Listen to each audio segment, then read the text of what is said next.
¿Algún comprendido cómo está el volumen y cómo está la imagen? Si está todo correcto, por favor, cualquiera de ustedes.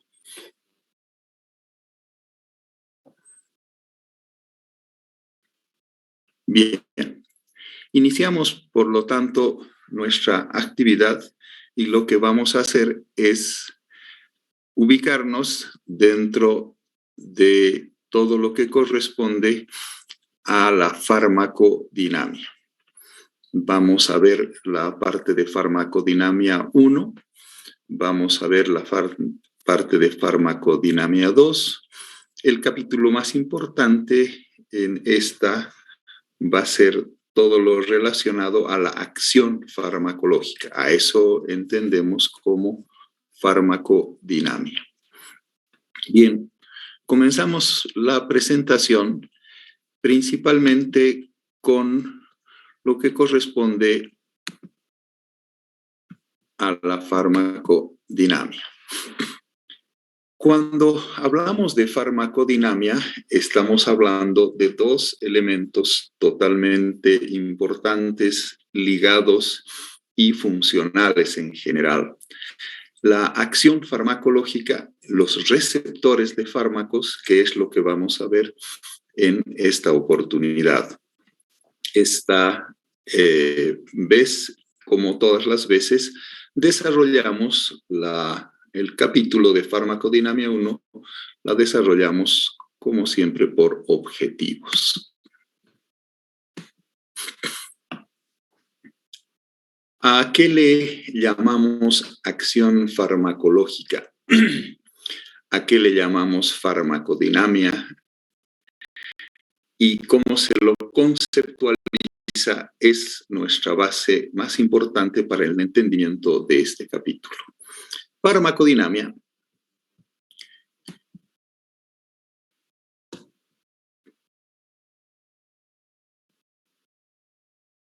voy a hacer un retroceso pequeñito.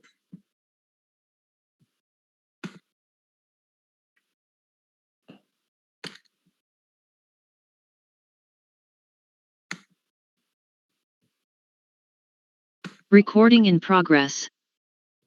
Ahora sí, comenzamos nuevamente.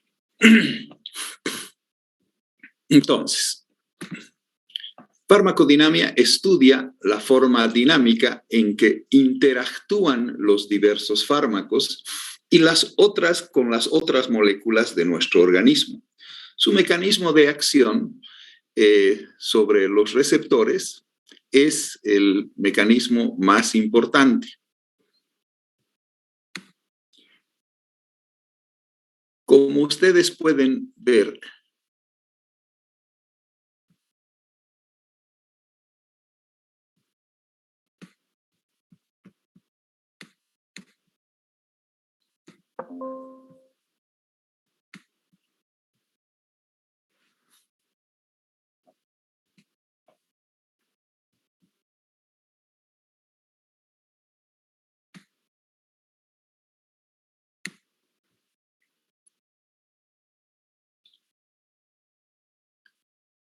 Bien, ahora sí, iniciamos nuevamente la actividad con todo lo que corresponde.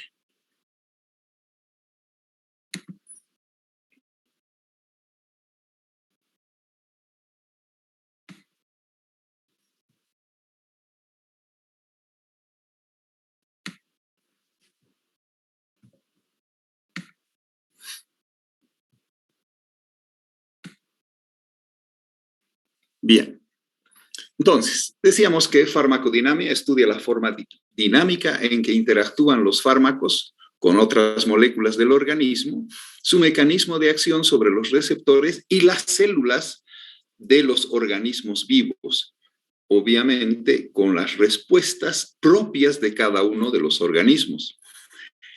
A la vez de la acción, se puede complementar, ya que la acción no la vemos, es un acto bioquímico, es un acto biofísico, no la vemos. Lo que sí nosotros vemos es el efecto farmacológico, como vamos a ir viendo en las conceptualizaciones. Este efecto farmacológico se manifiesta por cambios físico-químicos, bioquímicos y demostrados en nuestro organismo a través de cambios o acciones biofisiológicas a nivel de nuestro organismo.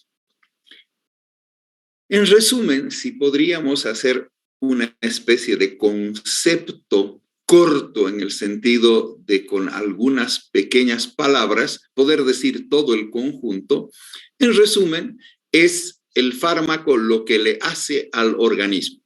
Habíamos visto que farmacocinética es lo que el cuerpo le hace al fármaco, mientras que farmacodinámica es lo que el fármaco le hace a nuestro organismo, a nuestro cuerpo.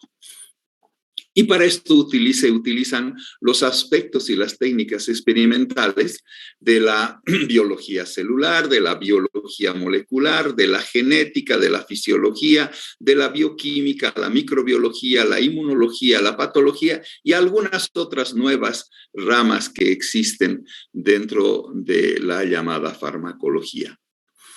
Creo que es muy importante el que entiendan por qué la farmacología es una materia complicada, es una parte muy difícil del entendimiento, porque tiene que hacer conjunción de todas estas estructuras, de todo. Si tenemos que poner anatomía, también podríamos poner anatomía. Si tenemos que poner semiología, también, porque tendríamos que verlo. Y así, tendríamos que ver todas y cada una de las partes de la medicina está relacionada, está involucrada en el momento en que nosotros hacemos utilización de un fármaco. Para que se produzca la acción farmacológica, para que nosotros podamos tener la posibilidad de visualizar un efecto farmacológico, tenemos que entender el concepto de receptor. El receptor es el componente de una célula u organismo. Generalmente es una macromolécula que al interactuar con un fármaco se inicia una cadena de fenómenos, ya hemos dicho bioquímicos y físicos, que originan acciones. A este momento de la ocupación de un lugarcito que se llama receptor, en este momento se va a producir una acción farmacológica y van a ser visualizados a través de los efectos fisiológicos que son posibles, obviamente, de observarse. La base molecular del receptor ha permitido su aislamiento, su caracterización, y gracias a esto hoy ya no se hace necesariamente que vas a una selva y empiezas a ver diferentes plantitas, diferentes microorganismos, diferentes organismos, diferentes seres, y vas viendo de cómo se defienden, qué es lo que pasa con ellos, cómo se interactúa con ese medio ambiente. Y de esa manera se sabe pues que la corteza de la quina nos va a dar la quinina. Se sabe que la aspirina va a salir también de una de otra plantita. Lo mismo que el boldo va a producir, lo mismo que el locoto y así sucesivamente. Hoy no. Hoy se sabe la característica del receptor y se le fabrica el medicamento, ya sea para anular los efectos de la sustancia o estimular los efectos de esa sustancia. Por lo tanto, veremos que lo que hoy se hace es caracterizar el receptor y ese receptor visto en tridimensión, le fabricas la sustancia que va a entrar como lo que entra una llave a una cerradura exactamente a el lugar y va a abrirla o va a cerrarla o simplemente no le va a producir efecto, pero va a estar colocada adentro sin producir la acción farmacológica y por lo tanto la parte visual que será el efecto. Y hoy son molecularmente diseñados los fármacos en su mayoría. Todos los nuevos son fármacos diseñados en su mayoría. Los receptores pueden ser proteínas reguladoras, proteínas de transporte, estructurales y en general también pueden ser las enzimas. El trabajo farmacológico en muchos grupos farmacológicos está realizado a través de enzimas. Cuando hablamos de que se ha terminado la acción, el fin de acción, es cuando un medicamento deja de producir su acción farmacológica. Y esto puede deberse a que ha habido una biotransformación, quiere decir, han habido elementos metabólicos que han agarrado y han cambiado la estructura química, y al cambiar la estructura química ya no puede ingresar, ya no puede ocupar, no puede estar en presencia del receptor de el fármaco en presencia de su ocupación de un receptor. O también puede ser que se haya eliminado del organismo al eliminarse, que tiene que ver con la concentración de receptores ocupados, al eliminarse, al excretarse, salirse de nuestro organismo, obviamente termina la acción farmacológica. Y volvemos a repetir un concepto, aún terminada la acción farmacológica, no necesariamente el efecto que produce el fármaco habrá terminado. Puede durar por tiempo y algunas veces hasta tiempo indefinido produciendo los efectos tóxicos. ¿Qué diferencia existe otra vez reverberando en la acción farmacológica y el efecto farmacológico? La acción farmacológica es el resultado del acoplamiento, quiere decir, van y se tocan entre ellos, se colocan en una situación, en una circunstancia de estar juntos en cierta forma, que están uno pegado al otro y en este momento que se ha producido el acoplamiento, por ejemplo, ¿cuándo sería el acoplamiento? Gráficamente hablando, cuando el automóvil ingresa a su garaje, estamos hablando de que se estaría acoplando. Y en el momento que un fármaco ingresa al receptor, se produce la interacción molecular. Y esta la produce el fármaco y el receptor, interactúan entre ellos, y esta puede ser de estimulación, quiere decir, hacemos que el receptor produzca sus acciones, de depresión, quiere decir, no va a producir el total de sus acciones, de inhibición, quiere decir, no va a permitir que ninguna otra sustancia o fármaco ingrese, ya que otras sustancias como son nuestras propias hormonas, por ejemplo, ocupen el receptor y por lo tanto inhibe.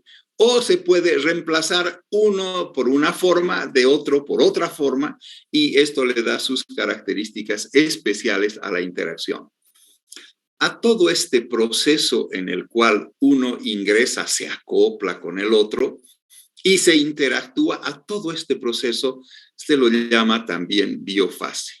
El efecto farmacológico, por lo tanto, son una serie de eventos o modificaciones biofisiológicas, generalmente visibles, o si no las podemos ver, las podemos a visualizar en forma directa, no las podemos ver, las podemos visualizar a través de aparatos.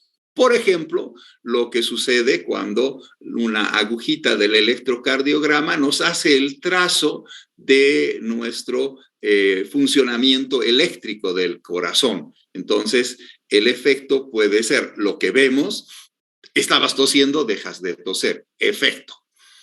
Pero también podemos ver a través de equipos electromecánicos, podemos ver, o también electrofisiológicos o electrobioquímicos, podemos ver los cambios que suceden, por ejemplo, con el nivel de la glucosa en la parte química. Y estos son visibles. Y obviamente cualquier acción farmacológica produce una consecuencia, y esta consecuencia es la estimulación, depresión, inhibición o reemplazo de las acciones que se veían a nivel de nuestro organismo. ¿Cuáles son los dos mecanismos de la acción farmacológica? Hay mecanismos llamados específicos y mecanismos llamados no específicos.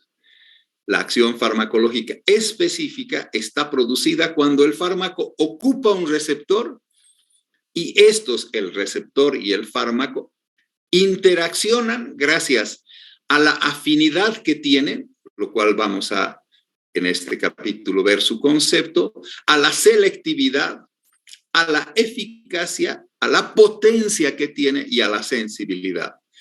Estos son 5 conceptos fundamentales para poder entender la acción farmacológica específica.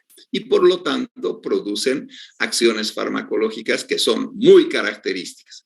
Por ejemplo, los alfa estimulantes agarran y ocupan los receptores alfa, por ejemplo, de los vasos sanguíneos y producen la acción típica de contraerlos. Y por lo tanto el resultado será que nosotros veamos la vasoconstricción. Si había un territorio que estaba enrojecido por la vasodilatación, le doy un vasoconstrictor como un estimulante alfa y por lo tanto deja de haber esa característica del enrojecimiento y más bien se coloca mucho más blanquecino o pierde el color.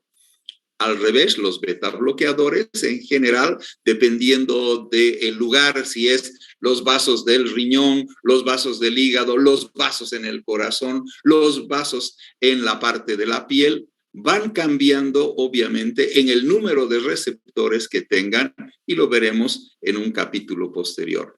Y los beta bloqueadores, al bloquear el efecto beta, van a producir disminución, por ejemplo, de la frecuencia cardíaca y así sucesivamente. Hablamos de no específicos, las acciones farmacológicas que no están producidas por la interacción del fármaco con el receptor. Por ejemplo, si no existe interacción química o fisiológica, entonces quiere decir que no se ha ocupado un receptor, sino lo que se está haciendo es que entre las sustancias van a producir efectos, por ejemplo, contrarios dentro de nuestro organismo, o van a producir efectos que tienen que ver, que van a interactuar con las sustancias de nuestro organismo. El ejemplo más típico es los antiácidos. Si yo estoy con dolor a nivel abdominal, tipo urente, y tengo la presencia de una úlcera, y el ácido de mi estómago es el que está haciendo que yo sienta esa molestia, ese dolor, entonces le doy un antiácido. No es que está ocupando un receptor, está destruyendo mi ácido clorhídrico, se está juntando con él y está produciendo una sal diferente. Y por lo tanto, a eso le llamamos una interacción, y esta interacción no es de ocupación de receptor, sino simplemente de mediación química o de interacción fisiológica. Por un lado, puedo tomar una sustancia que disminuya mi atención y otra sustancia que aumente mi atención. El caso típico del alcohol y el café. ¿Cuáles son las bases moleculares de los receptores y de las sustancias también llamadas receptivas? Porque hay una sustancia que puede ser receptiva interactúan las sustancias y otras que sea la ocupación de un receptor y cuáles son estas bases moleculares. Al haberse demostrado que los receptores son en general macromoléculas, que se han logrado aislar y clasificar. Hoy día existen cientos de conocimientos y faltan miles más de conocer para su, obviamente, utilización farmacológica. Se aíslan y se clasifican. Por ejemplo, ya hemos dicho los alfa, los beta receptores, los gamma, los mu, los lambda, muchísimos receptores identificados y además con subtipos de toda forma. Receptores lambda 1, lambda 2, beta 1, beta 2, beta 3, los gamma y así sucesivamente. Estas bases moleculares nos permiten a nosotros entender cuál es la acción farmacológica y nos permite diseñar un fármaco de acuerdo a su estructura molecular del receptor y a la necesidad terapéutica que yo tengo. Está con taquicardia y quiero producirle disminución de la frecuencia cardíaca. Le tengo que dar una sustancia que bloquea al receptor que produce la taquicardia. En ese momento yo estoy haciendo una necesidad terapéutica y por lo tanto voy y lo bloqueo. Pero si tiene taquicardia y le doy un estimulante de la frecuencia cardíaca, probablemente lo mate al paciente. Pequeñas modificaciones en la estructura química o la configuración que tiene un fármaco pueden alterar sustancialmente la farmacocinética y la farmacodinámica.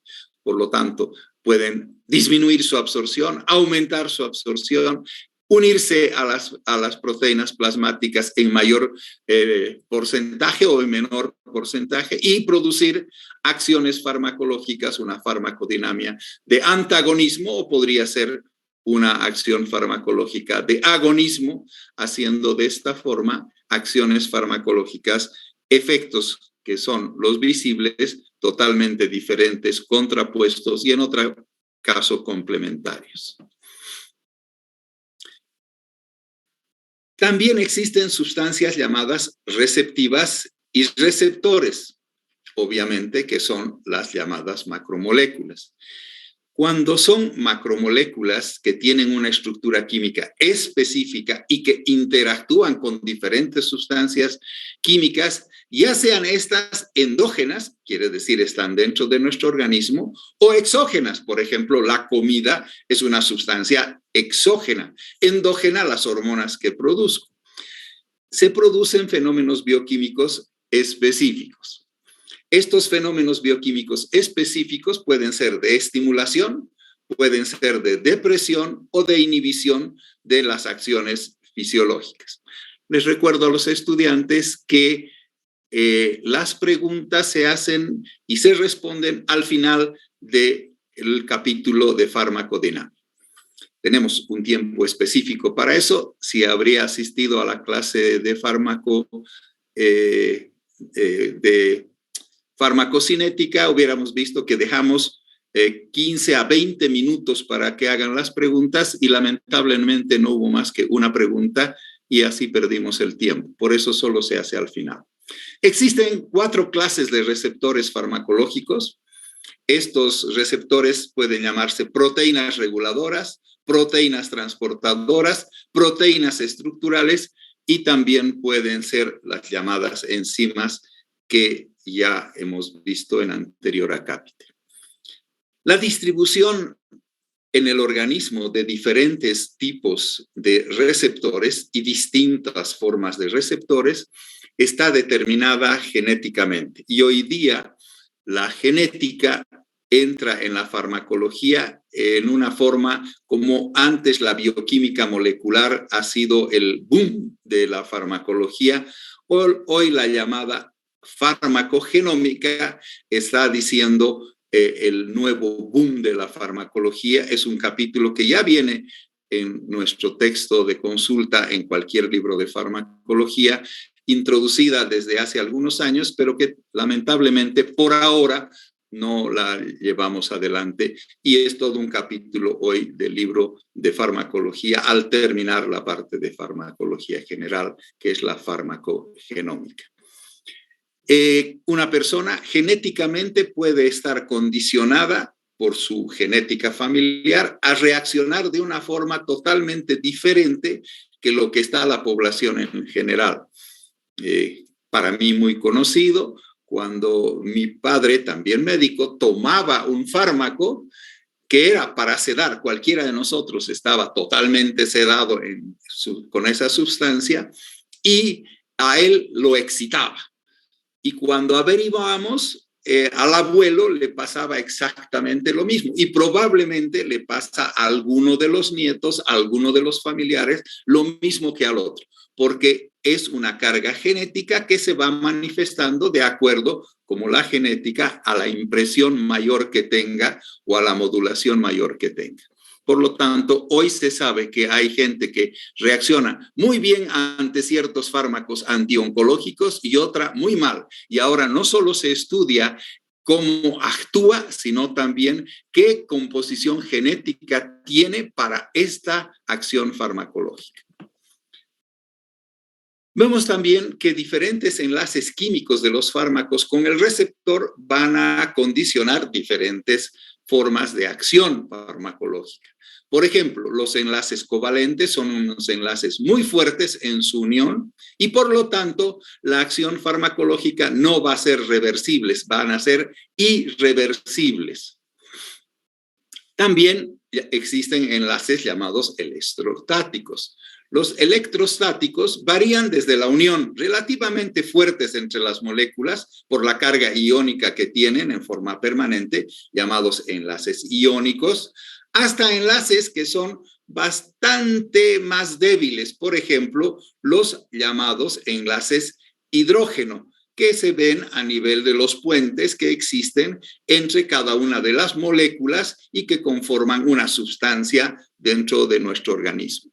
Entonces, existen los electrostáticos fuertes y débiles de acuerdo a las características de los enlaces iónicos. Los enlaces electrostáticos son más débiles que los enlaces covalentes en cualquier momento de acción farmacológica. Los enlaces hidrófobos, aquellos que tienen alguna característica de relación con la parte hídrica de nuestro organismo, que representa la mayor cantidad de nuestro organismo. El agua es nuestra mayor composición. Y en estos, los enlaces hidrófobos son extremadamente débiles, muy pequeños. Por lo tanto, su acción farmacológica no podrá ser de largo tiempo, sino si esta acción es muy débil, van a necesitar y requieren ajustes muy precisos a nivel del fármaco con el receptor para que ocurra la acción. Tiene que acoplarse muy bien, tiene que engranar muy bien para que exista la acción. Los que son unidos a receptores débiles suelen ser más selectivos que aquellos que se unen a, por ejemplo, covalentes. Si se desea hoy, que es así como se trabaja, diseñar un fármaco de acción corta y altamente selectivo para un receptor en particular, deben evitarse las sustancias que tengan obviamente enlaces covalentes. Quiere decir, ningún farmacólogo va a ir a buscar sustancias con enlaces covalentes para realizar un efecto farmacológico que tenga una vida corta, porque él no se separará del receptor y por lo tanto tendrá un mayor tiempo, una mayor acción farmacológica. La selectividad de un fármaco implica la capacidad estructural que tiene el fármaco de unirse a un solo receptor. Un fármaco puede también ha sido fabricado para unirse a varios receptores, para producir varias acciones farmacológicas. Pero se habla de selectividad, la capacidad de unirse a un solo receptor. Cuando hablo de un solo receptor, no quiere decir que se une a un solo receptor, sino a un solo tipo de receptor. Por ejemplo, hay algunos que se unen a los receptores alfa, a la vez a los receptores beta, a la vez a los receptores mu, a la vez a los receptores a nivel sanguíneo y así sucesivamente. Hay esos que tienen muchas acciones, pero cuando ocupa solo los receptores alfa y solo los receptores alfa 1, hablamos que este fármaco es de altísima selectividad. Lamentablemente, un mismo fármaco generalmente puede ocupar varios tipos de receptores y por lo tanto puede producir diferentes efectos farmacológicos. A estos diferentes efectos farmacológicos, yo tomo un antidiarreico y me acelera la función cardíaca. En ese caso, lo que tengo es una menor selectividad y por lo tanto la frecuencia cardíaca, en este caso acelerada, es un efecto colateral. Estaba utilizándolo como antidiarreico y está produciendo frecuencia cardíaca elevada. Obviamente, ese fármaco que acabo de decir no existe, pero de todas maneras es posible que existan muchas sustancias que me puedan disminuir mi frecuencia a nivel del tubo digestivo y acelerar la frecuencia a nivel cardíaco. De hecho, sí existe. Cuanto mayor es la selectividad de un fármaco, es menor el número y variedad de sus efectos, como estamos expresando, y por lo tanto existen también menos efectos colaterales. Un fármaco de alta selectividad lo que va a tener como característica es la menor cantidad de efectos colaterales. La acción de los fármacos, obviamente, y ya lo hemos dicho, depende de su selectividad, pero esta selectividad depende de las características estructurales físico-químicas del fármaco que determinan la avidez, quiere decir la rapidez con que van y ocupan el receptor, el gusto que tienen de ir y tener la ocupación del receptor, y por esto le llamamos avidez. Esta avidez determina también la acción farmacológica y la capacidad de tener una acción mucho mayor o mucho menor, porque es como cuando enamoras, ¿no es cierto? Si estás muy enamorado, pues vas rápidamente a tener todos los efectos de estar enamorado. Pero si te interesa un rábano, la persona no va a ver avidez y por lo tanto no importa aquello que pasara. Solo con modificar a veces la estructura molecular se pueden cambiar totalmente los efectos y se pueden hacer que sean visibles los efectos terapéuticos, pueden aparecer los efectos colaterales, que son los que acompañan, como vamos a ver en su concepto, y o ya pueden aparecer los efectos tóxicos.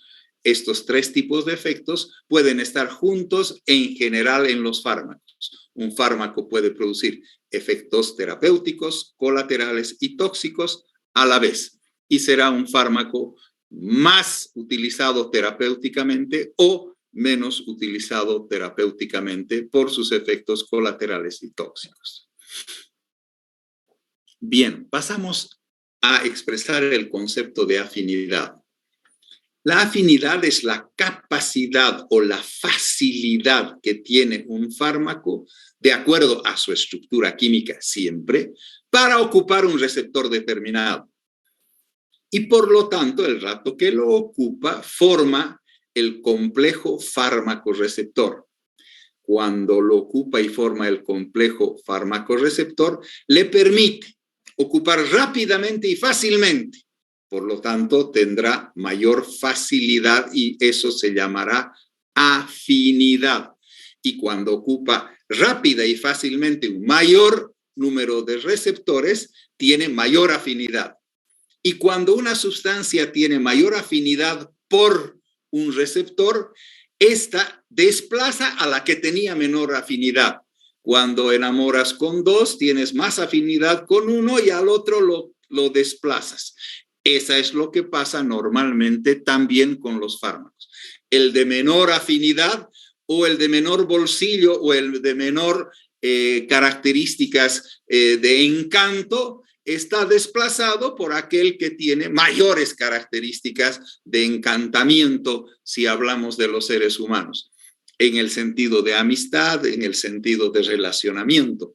Entonces, es exactamente lo mismo que pasa con los fármacos. Unos tienen más afinidad, otros menos, y por lo tanto se relacionarán más rápido o más lentamente y más fácilmente con el receptor, teniendo, por lo tanto, mayor afinidad por el receptor de un tipo, pero puede tener afinidad mayor por el receptor alfa y afinidad menor por el receptor beta. A estos les llamamos fármacos de acción mixta, porque cada uno, el beta es estimulante en un caso, depresor en otro caso es el alfa estimulante y en otro caso depresor. Las combinaciones son increíbles y por lo tanto se hace muy difícil una materia en que cada cosa tiene cientos de posibilidades en combinaciones llamados efectos. ¿Cómo los receptores determinan las relaciones y qué tienen que ver con la cantidad de receptores ocupados? No solo es la selectividad, no solo es la afinidad, sino también la cantidad de receptores ocupados. La cantidad de receptores ocupados está determinada siempre relacionada totalmente directamente con la concentración del fármaco en el órgano blanco. Si hay muy poquito fármaco, no habrá una, obviamente, gran cantidad de receptores ocupados. Y por lo tanto, le permite formar un número adecuado de estos llamados complejos fármacos receptores y producir una acción farmacológica. Esta acción farmacológica puede ser cuantal o puede ser gradual. Quiere decir, puede ser de respuesta del todo o nada o puede ser también de una respuesta que va subiendo poco a poco. Van ocupándose los receptores poco a poco y va aumentando la frecuencia cardíaca poco a poco. O directo, de pronto actúa el fármaco y produce taquicardia y produce 100 a 200 veces por minuto. En ese momento hablamos de acciones cuantales y en otros de acciones graduales. Cada fármaco tiene diferentes tipos de actuar en ese sentido. ¿Cuáles son estas características fisiológicas y fisicoquímicas que principalmente tienen los fármacos para ocupar el receptor? Determina la ocupación del receptor, su peso molecular. Si su peso es amplio, el receptor tiene que ser amplio. Si su peso es muy pequeño, el receptor también seguramente será muy pequeño. La configuración química que tiene el receptor y la carga eléctrica del receptor son los que determinan del fármaco, son los que determinan la posibilidad de ser ocupados o no ocupados los receptores. Por lo tanto, la ocupación de un receptor depende del peso molecular del fármaco, de la configuración química y también de la carga eléctrica del fármaco. ¿Qué tipos de acciones pueden producirse? Las acciones que hemos visto, los fármacos pueden ocupar los receptores que producen dos tipos de acciones. La estimulación de su acción agonista, llamado agonista, y la estimulación de los receptores que tienen que ver con la inhibición, porque estimulamos inhibiendo, estimulamos estimulando. Tengan cuidado con eso.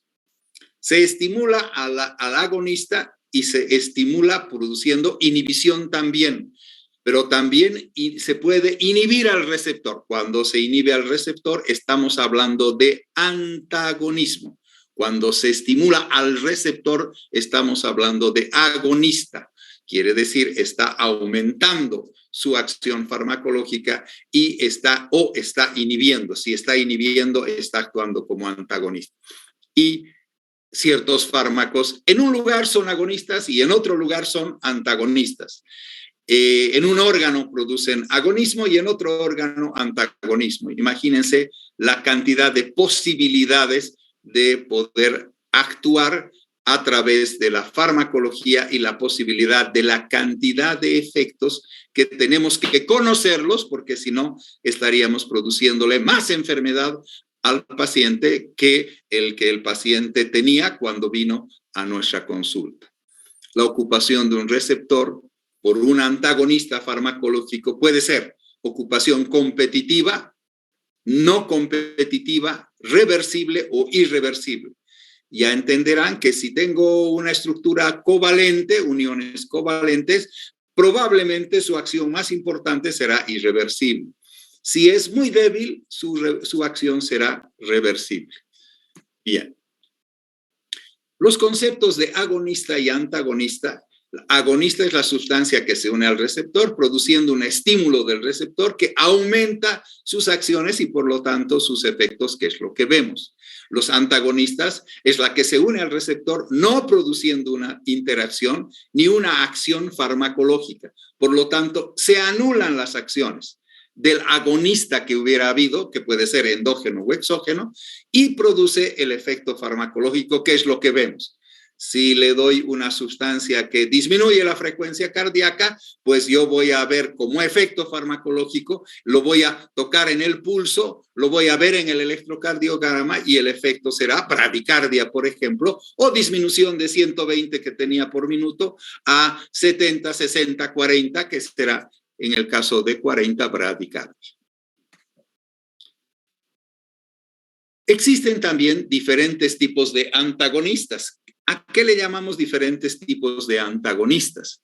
A los llamados antagonistas competitivos y no competitivos. El no competitivo es la sustancia que tiene efectos farmacológicos antagónicos, pero que no ocupa el mismo receptor. Acabamos de expresar hace un momento alcohol y cafeína. El alcohol estimulante del sistema nervioso. Falso, el alcohol todos creemos que estimula por las barbaridades que se hacen en presencia del alcohol. Es depresor y como te deprime el cerebro, haces las barbaridades que puedes hacer en presencia del alcohol de acuerdo a los grados que se van tomando.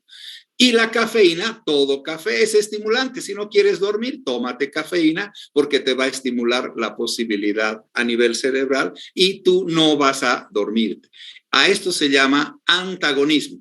Si yo, por un lado, cómo despiertan las mamás a sus hijos que llegan a su casa después de una gran farrillada, los despiertan con cafecito o los despiertan a través de una ducha de agua totalmente fría y así sucesivamente.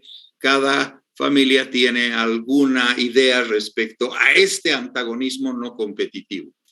El antagonismo competitivo son las sustancias que compiten por la ocupación de un receptor, no permitiendo que el otro lo ocupe. Al desplazarlo, al no poder ocupar ese receptor, no se produce la acción farmacológica y esta se manifiesta a través de los efectos, como venimos repitiendo reiteradamente todo el tiempo, acción y efecto. Efecto, lo que se ve, acción, la que se produce dentro de la célula o del organismo. Los diferentes tipos de antagonismo, antagonismos competitivos irreversibles, son las que ocupan en forma competitiva un receptor, pero que debido a los enlaces covalentes que tiene, no se separan. Y no se permite que haya una acción farmacológica hasta que se renuevan las moléculas receptoras, por ejemplo, en el caso de los organofosforados, en nuestro organismo. El rato que se renuevan, recién empieza a ver otra vez la función normalmente fisiológica de una sustancia endógena. El antagonismo competitivo reversible son las sustancias que ocupan en forma competitiva el receptor, pero lo desocupan fácilmente. Y por lo tanto se mantiene la acción farmacológica que está relacionada con los factores, por ejemplo, de depuración. Y hemos dicho en la farmacodinamia qué significa depuración, la salida, la biotransformación. Por ejemplo, lo que sucede muy típicamente con los beta bloqueadores de tipo adrenérgico. Ahora, toda acción farmacológica puede ser característicamente visualizada a través de las curvas de concentración-efecto. Cuando existe y vemos nosotros la curva, en ese caso tenemos muy claro de la interpretación gráfica de cómo va a ser la concentración del fármaco y el efecto que va a producir. Pero obviamente, si yo voy subiendo la concentración, va subiendo el efecto, pero no es indefinido.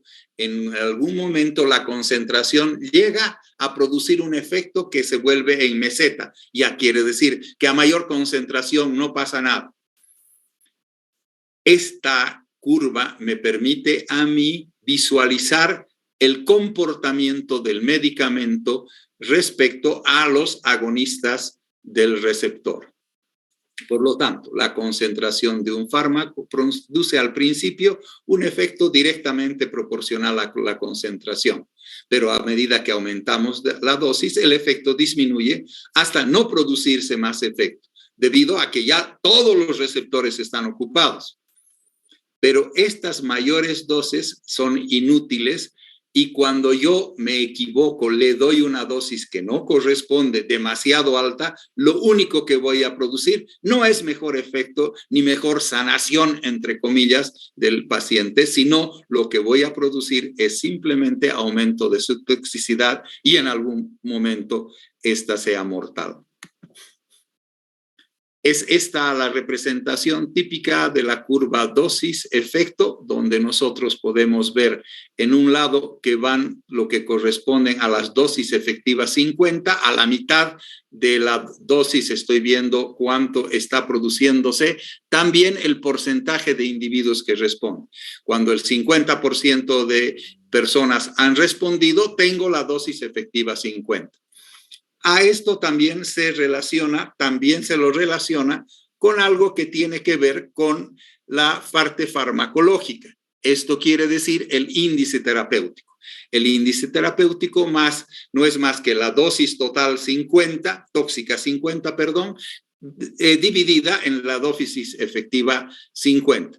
Estas dosis en esta división me dan a mí el índice terapéutico. El índice terapéutico, por si acaso, también lo vamos a ver en el ámbito conceptual porque estamos tratando todo el tema, como estarán viendo, en base a conceptos, reverberando en muchas oportunidades. ¿Qué pasa con la respuesta de un agonista frente a las concentraciones elevadas de un antagonista? Puedo poner un fármaco que sea agonista y también puede haber un fármaco que sea antagonista, y los dos de tipo competitivo. En ese momento, ¿qué es lo que pasa? En presencia de una concentración fija de un agonista, las concentraciones elevadas de un antagonista competitivo inhiben de forma progresiva la respuesta del agonista.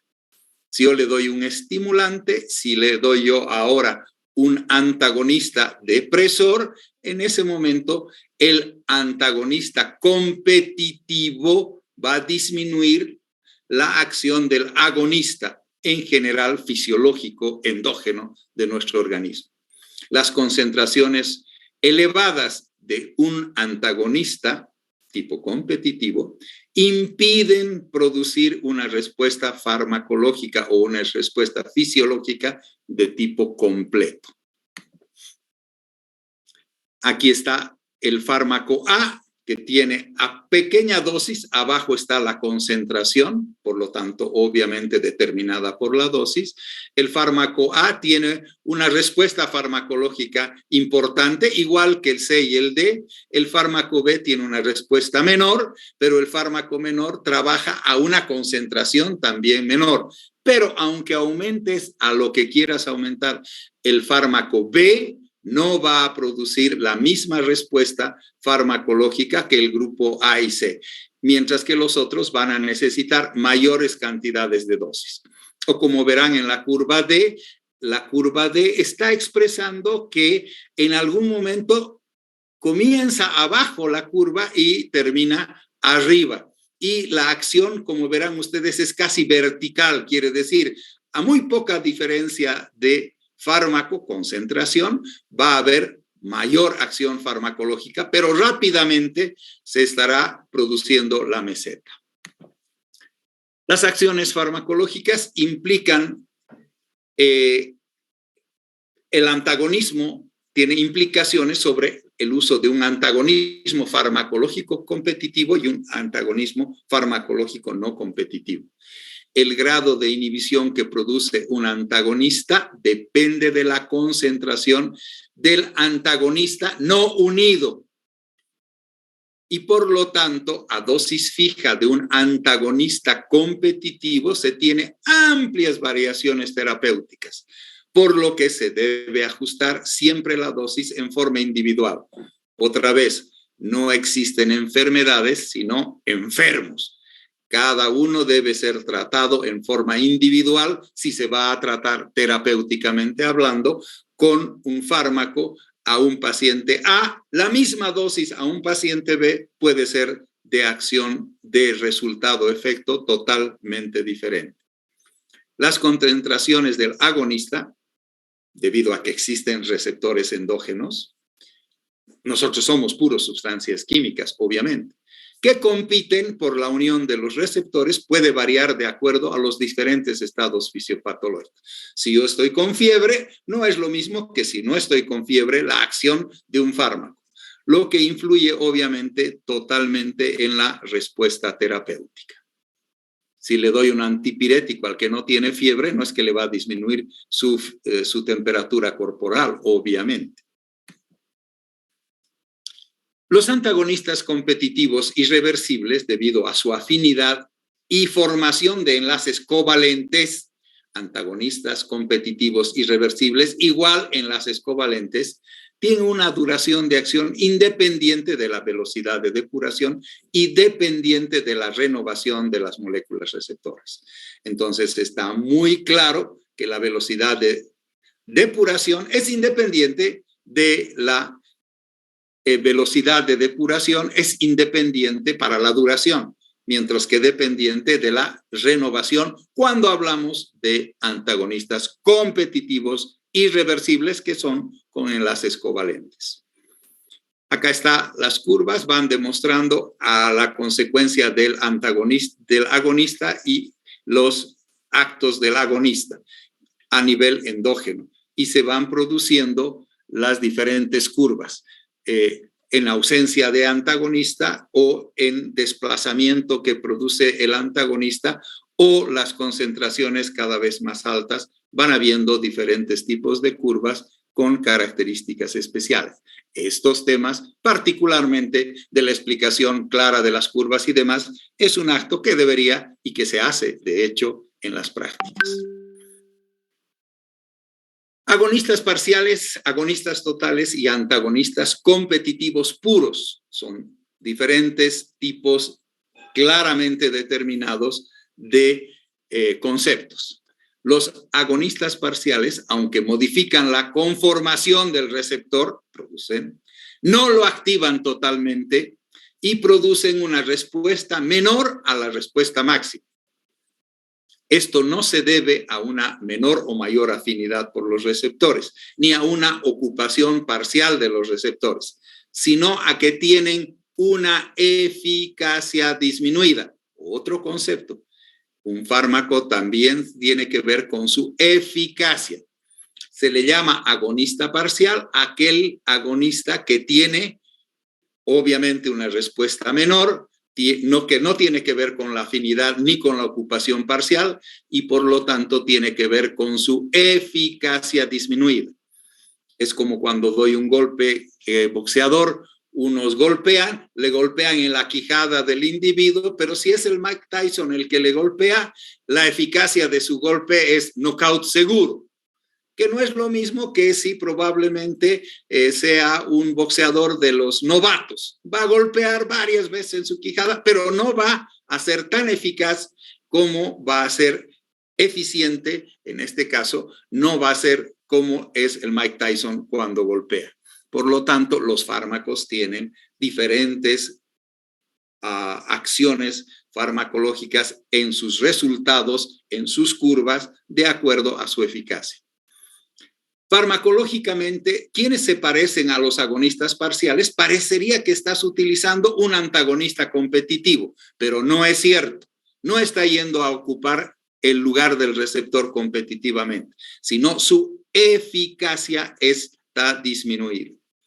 Los antagonistas, los agonistas parciales totales, son los que producen una respuesta máxima al ocupar todos los receptores y cambiar obviamente la conformación del receptor, iniciando la acción farmacológica. Entonces, agonistas parciales se parecen a los antagonistas competitivos y agonistas totales que van a ser los que producen y tienen una eficacia máxima. por lo tanto, es una respuesta máxima. Los agonistas parciales y los agonistas totales y los antagonistas puros tienen obviamente diferentes conceptos que son los que estamos viendo. Antagonista competitivo puro, habíamos visto simplemente antagonistas competitivos. Los antagonistas puros impiden que los agonistas ocupen el receptor para producir una respuesta farmacológica que a la vez no cambia la estructura del receptor. No se cambia la estructura del receptor, no actúan con el receptor y no lo activan. Este antagonista competitivo inhibe en forma progresiva la respuesta del agonista hasta que, de acuerdo a la dosis, evitan, por lo tanto, que aparezca su respuesta o al revés, que desaparezca su respuesta cuando hablamos de competitivos.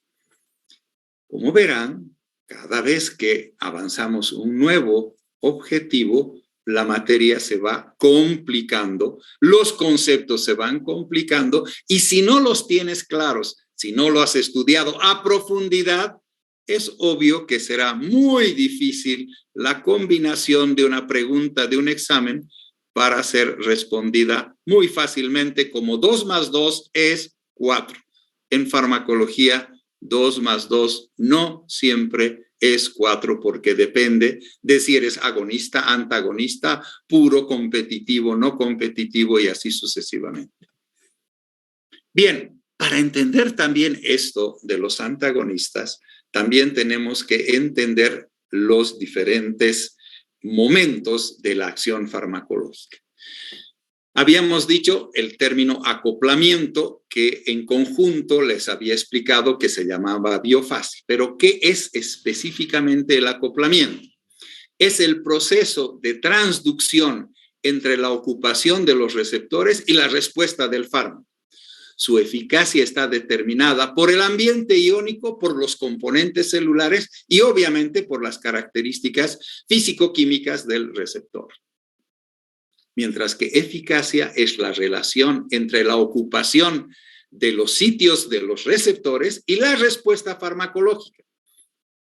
Esta eficacia se refiere a la variación entre la capacidad de producir una respuesta máxima o acción farmacológica o anularla, y está condicionada por la capacidad que tiene en acoplarse el fármaco, el medicamento al receptor. Y la sensibilidad es la que se refiere a la capacidad del receptor.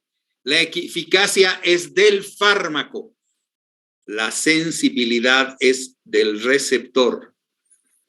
Esta sensibilidad es la capacidad del receptor a producir una respuesta farmacológica. Con muy poquita dosis produzca una gran respuesta. Quiere decir que el receptor es muy sensible al fármaco y con una menor estimulación puedo yo producir también una mayor respuesta. Depende de la sensibilidad, si soy muy sensible o no soy muy sensible. Receptores no ocupados. Para complicar la situación, además de eso, receptores no ocupados, pero que sí tienen una acción farmacológica, un efecto importante a veces sobre el organismo, pero estos receptores no ocupados son los receptores que le llamamos de reserva. Se presume que existen los receptores no ocupados cuando la concentración menor de un agonista origina la ocupación completa de los receptores y produce una respuesta farmacológica máxima. Y también sirve para explicar el concepto de concentración, afinidad, eficacia y sensibilidad. Si un fármaco a menor concentración, porque tiene mayor afinidad, porque tiene mayor eficacia y el receptor es más sensible, quiere decir que no necesita ocupar todos los receptores. Por eso hay receptores no ocupados y a pesar de haber receptores no ocupados, existe la respuesta farmacológica máxima. Ese es el concepto de receptor no ocupado. También existe un antagonismo, como ya hemos dicho, farmacológico, y fisiológicamente, pero en este caso estamos utilizando un fármaco, y también existe un antagonismo llamado químico. El antagonismo farmacológico es cuando se produce la anulación de una respuesta por la ocupación de receptores, ¿sí? Anulando la acción farmacológica del otro fármaco. Quiere decir, no es que estamos ocupando los mismos receptores, sino dos receptores totalmente. Por ejemplo, la acetilcolina y los organofosforados. Y este antagonismo farmacológico puede ser no competitivo, pero también puede ser competitivo. Y cuando hablamos de competitivo, estamos hablando de la competencia por la ocupación de los receptores. A la vez, el antagonismo farmacológico puede ser reversible o irreversible. Y en el caso de los organofosforados, hay organofosforados de acciones irreversibles y hay organofosforados, algunos de acciones que parecen ser reversibles, pero en la realidad es la renovación que existen de los receptores la que le vuelve a dar la acción farmacológica endógena. Esta capacidad de unión obviamente tiene que ver siempre con el receptor. El antagonista fisiológico es cuando se produce la anulación de las respuestas farmacológicas por efectos farmacológicos opuestos, pero no tiene nada que ver con la ocupación de receptores similares. Generalmente son vías regulatorias endógenas. Por ejemplo, la adrenalina, que es un estimulante endógeno, y los sedantes exógeno, que es lo que yo le doy. A mayor cantidad de excitación, adrenalina, el efecto farmacológico de los sedantes también será menor. Por eso es que cada uno de nosotros responde fisiológicamente en forma diferente a cada uno de los medicamentos o los fármacos.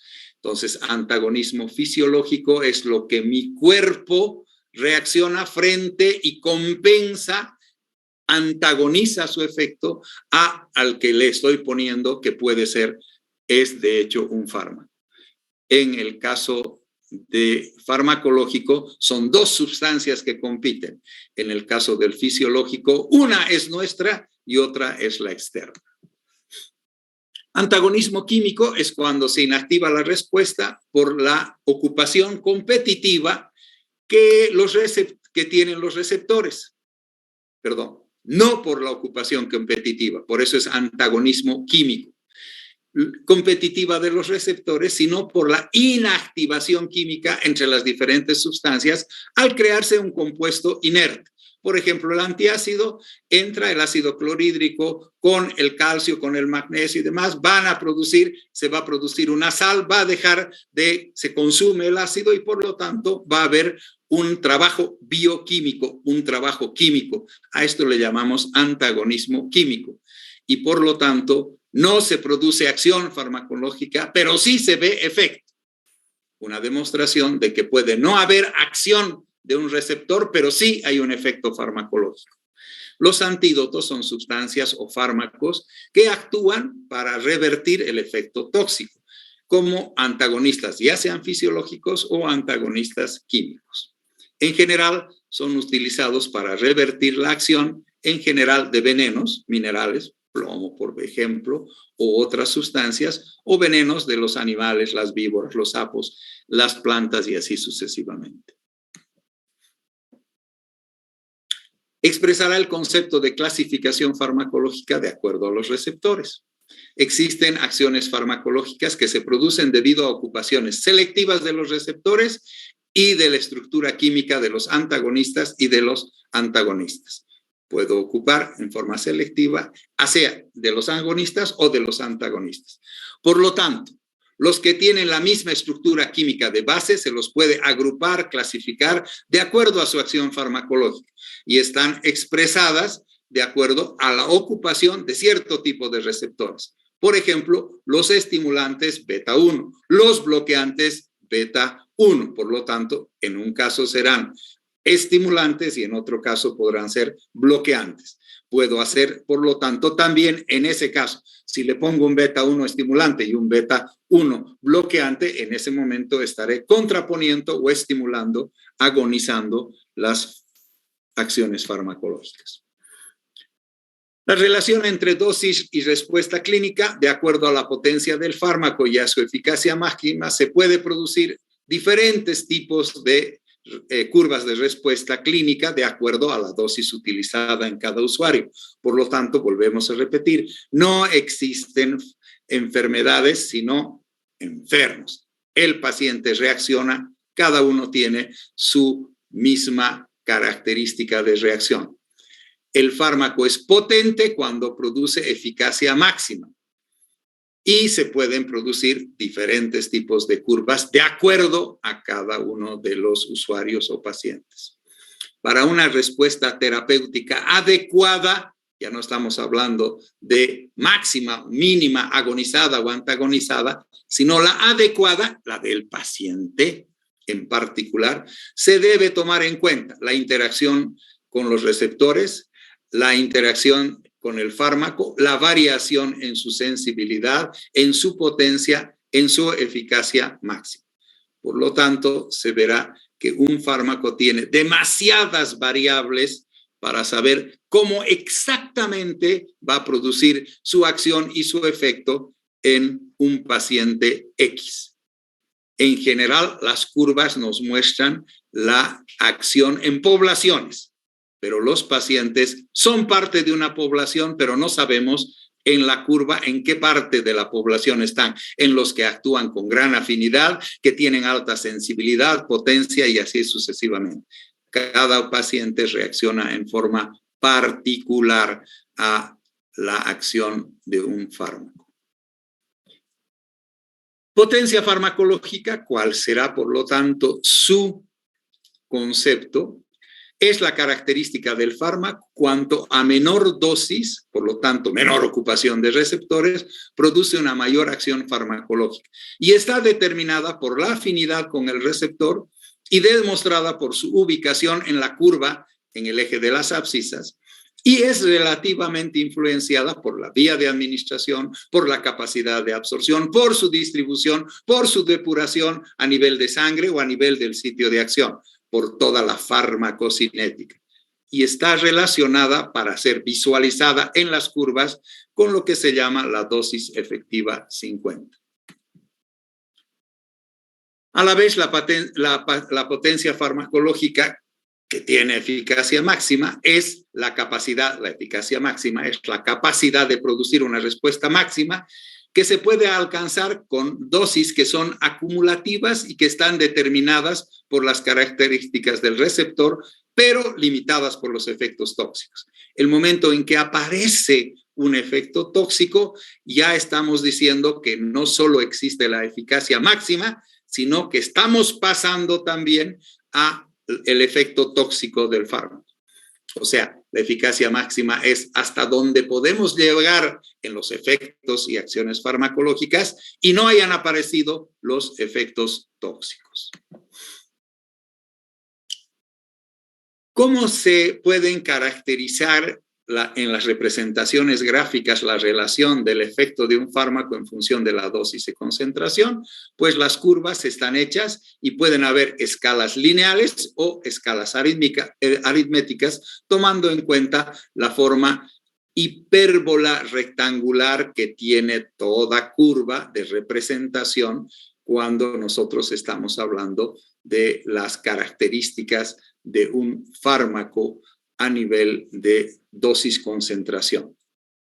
Las curvas de dosis-respuesta en general se diagraman en unas escalas llamadas semilogarítmicas, relacionando la respuesta en función logarítmica de la dosis y la concentración del fármaco, o sea, efecto, respuesta del fármaco, lo que produce una sigmoidea itálica. Todas las curvas que hemos visto anteriores tienen una forma de una S y a esta se le llama curva sigmoidea itálica. ¿Cómo se puede relacionar, obviamente, la dosis con las respuestas llamadas cuantales? Las respuestas cuantales explican e implican la aparición de una respuesta del todo o nada. Recuerdan ustedes que hemos visto una curva que tiene la S itálica, pero totalmente parada, y otra que era totalmente echada. A esto tiene que ver con las llamadas respuestas cuantales, por lo que para ser graficadas se toma en cuenta el porcentaje de la población a la que produce el efecto y tiene generalmente una forma hiperbólica. En pacientes a los que se les da iguales dosis y se tiene que ver las respuestas graduales, se van a dar en forma distinta y estas responden a una respuesta porcentual. Un número de pacientes porcentual reacciona muy rápidamente a la dosis y otro a otra dosis y necesitamos mayores dosis. Por lo tanto, a diferentes dosis de un mismo fármaco, las poblaciones responden diferentes. A esta respuesta le llamamos respuesta porcentual y está graficada gracias a la curva de Gauss. Ustedes saben que es como una campana. Esta curva de Gauss está diciendo, hay poquitos pacientes que reaccionan a pequeñas dosis y muchos pacientes que reaccionan a grandes dosis, pero también empiezan a aparecer los efectos tóxicos y por más que sigamos aumentando la dosis, no va a producirse mayor aumento del efecto farmacológico y más bien pueden aparecer los efectos tóxicos. También hemos visto en las curvas dependiente normal, no es que sea dependiente, sino la pendiente es la normal, la S itálica con una inclinación de una curva logarítmica y tiene una dosificación más difícil, pero sí son más seguras. Las dependiente pronunciadas son aquellas que producen una respuesta farmacológica y que se hace por sumatoria de los efectos y cuando aparece cuando aparece es cuando solo ha ocupado los receptores en su mayoría. Esto es más fácil de dosificar el fármaco, pero es una sustancia, un fármaco, un medicamento, una droga más insegura. Aquí están y así se demuestra la intensidad, la pendiente, la potencia, gráficamente hablando, y el lugar, la posición del efecto máximo cuando hablamos de la curva. Cuando se llega a la dosis de eficacia media, cuando el 50% de la población tiene el efecto terapéutico deseado, dosis tóxica media, cuando el 50% tiene el efecto tóxico, y a la dosis letal media, obviamente que no se hace en seres humanos, cuando se muere una población de animales por los efectos tóxicos. En la mitad, el 50%, los efectos tóxicos aparecen. La variación en la sensibilidad está influenciada por la velocidad de absorción, distribución, biotransformación, toda la farmacocinótica y puede predecirse de acuerdo a la edad, el sexo, el peso, las alteraciones patológicas y pueden también alterar la insuficiencia renal, la insuficiencia hepática, son alteraciones patológicas que producen alteración de la concentración del fármaco que puede ocupar los receptores. La variación en la concentración de los grupos endógenos. Si yo estoy asustado, tengo mayor liberación de ciertos grupos y el fármaco actuará menos si yo lo estoy estimulando por un lado a mi organismo. El fármaco puede ser agonizado o antagonizado por mis propios productos endógenos dentro de nuestro organismo. Existe también alteración del número y función de los receptores y cuando altera la función o cambia el número, también producen alteraciones, las hormonas, por ejemplo, en forma normal o en forma patológica producen alteraciones de las respuestas. Cambios en los componentes de las respuestas digitales a un receptor y esto se produce por alteraciones patológicas que sí no modifican en algún caso los receptores, sí se modifican en general la acción de algunos fármacos. Explicará para qué sirven los mecanismos farmacodinámicos de señalización o otro nuevo concepto, una nueva estructura, sirven para explicar los procesos moleculares que transforman las señales extracelulares en mensajes intracelulares, extracelulares en mensajes intracelulares y por lo tanto controlan las diferentes funciones de la célula. Puede ser que actúan a través del aparato de Golgi, a través de las mitocondrias, a través de la membrana, a través del núcleo, dependiendo, pero son aquellas que se controlan. A estos mecanismos, fundamental para entender la farmacodinámica, se le llaman mecanismos de señalización. La señalización también puede ser hecha a nivel de la transmembrana, puede ser hecha las señalizaciones. Existen familias específicas de receptores que hacen en la superficie de la célula, en el interior de la célula, en las enzimas que lo componen y generan y amplifican y coordinan y terminan las señales por medio de receptores mensajeros químicos secundarios en el citoplasma. Y nos quedamos en este momento aquí terminando con los 4 mecanismos de señalización que existen.